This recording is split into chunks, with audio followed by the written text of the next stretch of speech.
وبركاته. ازيكم يا حبايبي، عاملين ايه؟ يا رب تكونوا بخير. ما تنسوش يا حبايبي الاشتراك في القناه وتفعلوا زر الجرس علشان يوصل لكم كل جديد. واحلى لايك الوصفه في مطبخي مع ملوكه. طبعا يا حبايبي الوصفه بتاعتنا النهارده مختلفه جدا وجامده جدا. طبعا شايفين المكان رايق ومفيش وصفات قدامي، لا ده انا هجيب لكم دلوقتي الوصفه هنا دلوقتي. ثواني بس، خليكم بس معايا.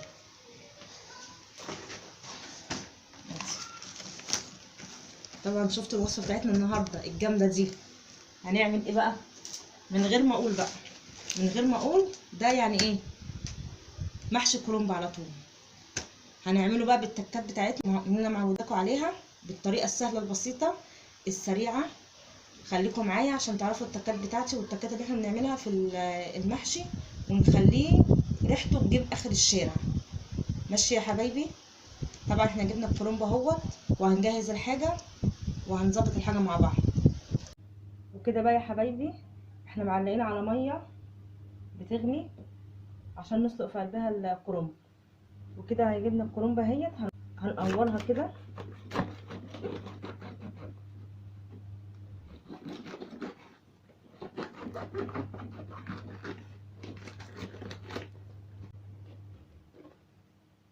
ادي يا حبايبي قرناها كده.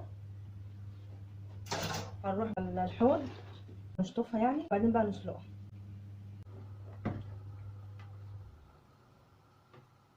كده سلقت، هنشيلها. بسم الله، هنشيلها كلها زي ما هي. بسم الله الرحمن الرحيم.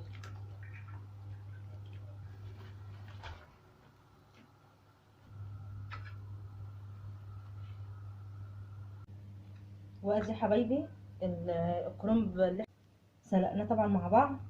وطبعا انا بعد ما بسلقه بروح على الحوض على طول، بروح شطفاه ميه ساقعه. شايفين يا جماعه اهو كده.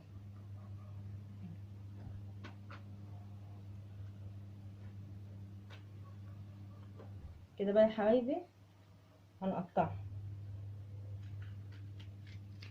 كده. طبعا احنا لما بنديله الشطفه عشان ما يبقاش له ريحه، حتى لو قعد، لو مثلا حاطيه مثلا في التلاجة عشان مثلا مستنيه وقت غدا او وقت عشاء، فانت بتعمليه ما يبقاش مهما قعد ما يعملش ريحه. ماشي يا حبايبي؟ ادي احنا قطعناه، نحطه في قلب مصفى هنا.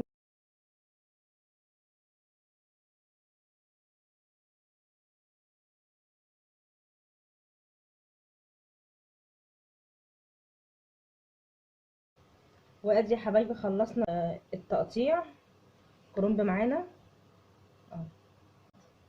وخليكم بقى معايا عشان تشوفوا التكات بتاعتي وطريقتي وانا بعمل المحشي.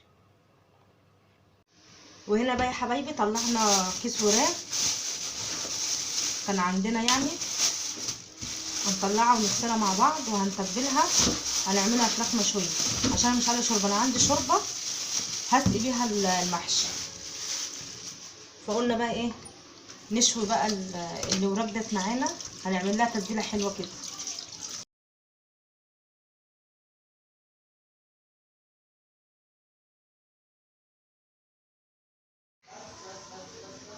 وهنا بقى يا حبايبي احنا غسلناها حلو، شايفين؟ غسلناها وفي شلنا الزيتات اللي كانت هنا ديت، شلناها وغسلناها حلوه ازاي. دلوقتي بقى هنعمل لها بقى المحلول المائي اللي انا بقول لكم عليه. هنا معانا الميه اهي، هننزل كده. بسم الله ما شاء الله.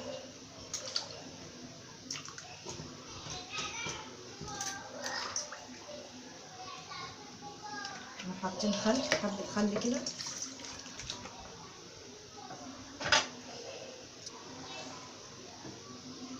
حاطين قد معلقتين ملح، معلقتين كبار ملح كده. ومعانا ليمونه، وادي الليمونه ونسيبها بقى كده. حبه دقيق،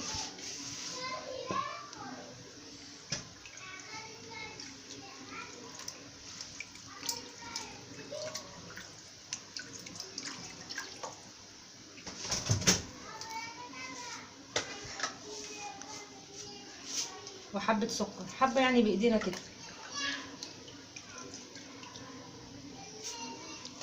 نجهز التتبيله بتاعتنا وحاجتنا حتى نبقى نشطفها، وبعدين نحطها في قلب التتبيله الحلوه اللي احنا هنعملها. نتبل بقى تتبيله كانها فراخ جاهزه من بره بالظبط. وهنا بقى يا حبايبي احنا سيبناها على ما جهزنا التتبيله. قطعنا البصل وجبنا قطه وغسلناها. قلنا بقى نغسل الفراخ دي. شايفين بقى الميه اللي نازله منها وهي بيضه، شايفين بيضه ازاي، وريحتها بقى حلوه. هنظبط التتبيله بتاعتنا بقى واوريكم بقى التتبيله ديت يعني كانها جاهزه. شوف بقى التتبيله دي عباره عن ايه اللي انا عماله اتكلم فيها دي. معانا هنا بصلتين كبار، ومعانا 2 برضو طماطميتين وسط كده، ومعانا قرن فلفل رومي، ومعانا ليمونه شايلين منها البذر بتاعها بقشرها كده، ومعانا 5 فصوص توم او 4. التوابل معانا معلقه كبيره كزبره ناشفه، بس معلقه كبيره مش معلقه كبيره، يعني معلقه مسايح، عشان ما تقولوش معلقه كبيره، معلقه مسايح. معلقه مسايح كزبره، ومعلقه كمون، ومعلقه فلفل اسمر، ومعلقه ملح، ونص معلقه كاري، ونص معلقه كبيبه صيني. ادي التوابل بتاعتنا. ومعانا بقى معلقه عسل كبيره، معلقه عسل اسمر كبيره هتديلها طعم وشكل حلو. ومعانا 3 معالق خل، ومعانا 3 معالق زيت. هنشوف بقى الحاجات دي هنعملها ازاي.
اهي التتبيله دي بقى يا جماعه انا هسيبها دلوقتي ساعه على ما نظبط الحاجات اللي ورانا كده، وهنعمل المحشي. انا عاملاها هنسيبها شويه وبعدين هنخش ايه على المحشي وهنسويها مع بعض. خليكم معايا عشان تعرفوا الفراخ ديت بتبقى طعمها عامل ازاي وشكلها عامل ازاي. بتبقى شكلها روعه. ماشي يا حبايبي. دي بقى الاحسن ليكي بقى ان انت ايه تعمليها قبلها بقى بليله، تبيتيها في قلب التتبيله دي. كل لما تقعد في التتبيله بتبقى احلى وطعمها حلو. خليكم معايا بقى يا حبايبي، واللي يجرب التتبيله ديت وتطلع حلوه معاه يدعي لي بقى يا حبايبي. هنخدع تخديعه المحشي. هنحط الزيت،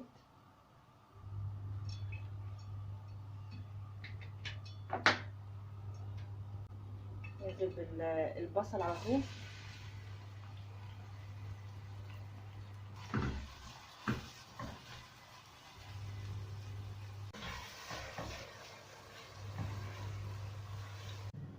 وادي يا حبايبي دلوقتي هنعمل بقى الفراخ. هنسويها دلوقتي مع بعض. شايفين الفراخ لما احنا سيبناها يا جماعه تتبل، سيبناها ساعه بالظبط. نرصها في قلب الصينيه.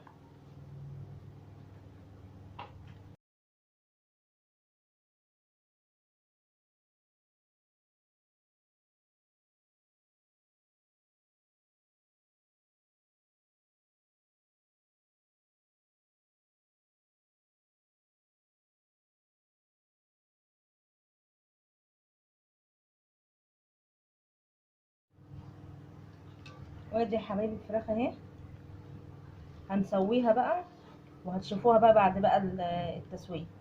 اعملوا بقى لايك عشان الفراخ الجامده دي وريحتها، التوابل اللي فيها مخليه ريحتها جباره. جربوها بقى يا حبايبي. الصلصه طبعا معانا، بسم الله بسم الله ما شاء الله. طبعا هي كده اتسبكت اهي. انا طبعا مش عايزاها تتسبك قوي، انا ما بحبش لما اجي اعمل محشي تبقى الصلصه انا هوطي بس شويه عماله بتطرطش طبعا علينا. طبعا انا دلوقتي يا جماعه انا بحبها تكون طريه كده، ما تبقاش ناشفه، ما تبقاش متسبكه يعني قوي، تكون طريه شويه ما تبقاش ناشفه. طبعا هننزل بقى معانا دلوقتي التوابل طبعا بتاعتنا. طبعا معانا التوابل اهي، معانا معلقه كبيره طبعا كزبره، ومعانا معلقه كبيره فلفل اسمر، ومعانا معلقه كبيره كمون، ومعانا معلقه ملح كبيره. وطبعا هنزود الملح بتاعها، احنا طبعا هنظبطه يعني، لو عايز تاني ملح برضو هنزود ملح. ومعانا ربع معلقه شطه حمراء، ومعانا ربع معلقه كبيبه صيني، عشان انا مش حاطه شطه كتير عشان انا هحط فيها هريسه شطه. هننزل بقى بالتوابل دي كلها طبعا معانا ونقلبها.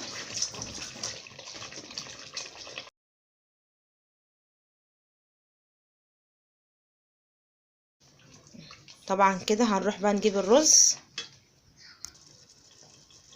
وادي هنا طبعا جبنا معانا الرز، طبعا غسلناه وصفيناه، غسلناه وكنا حاطينه يتصفى. بسم الله.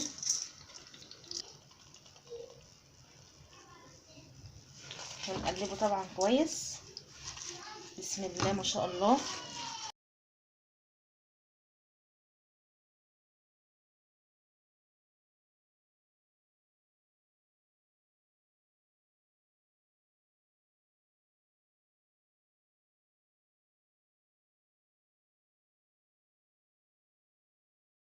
الخلطه اللي احنا عاملينها، شايفين بقى يا حبايبي الخضره اللي احنا حطيناها مخليها ريحتها جميله كده. بقى هنفضيها نقلبها حلو، بعدين نفضيها بقى يا حبايبي. احنا فضينا الحله عشان احنا هنحشي ايه فيها. طبعا عادي مش هنغسلها زي ما هي كده، احنا فضيناها ما فيهاش حاجه. احنا بقى هننزل هنعمل المحشي ارضيه، ونخلي برضو ريحه المحشي وهو برضو بيستوي طعمه يعني حلو.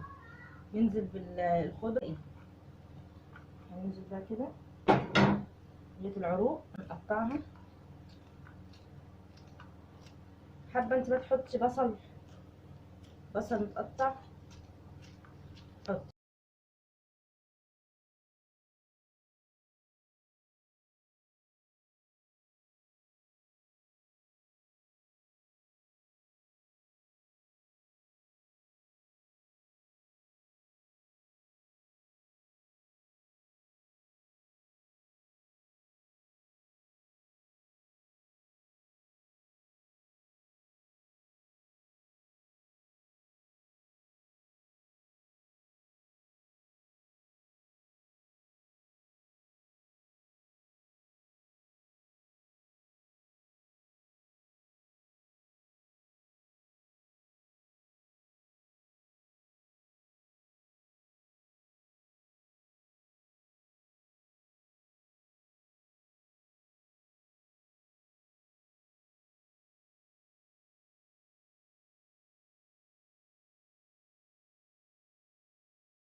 وادي حبايبي بقى المحشي بتاعنا، ادينا حشينا الحله كلها اهيت كده. هنروح بقى ايه نسويها.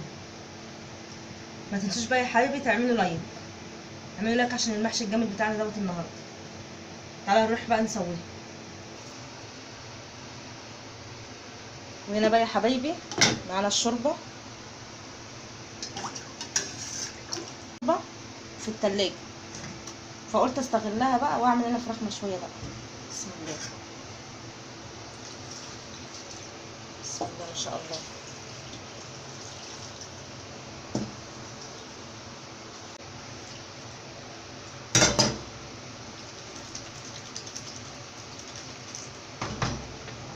كده بقى مظبوطه الشوربه، هنغطيها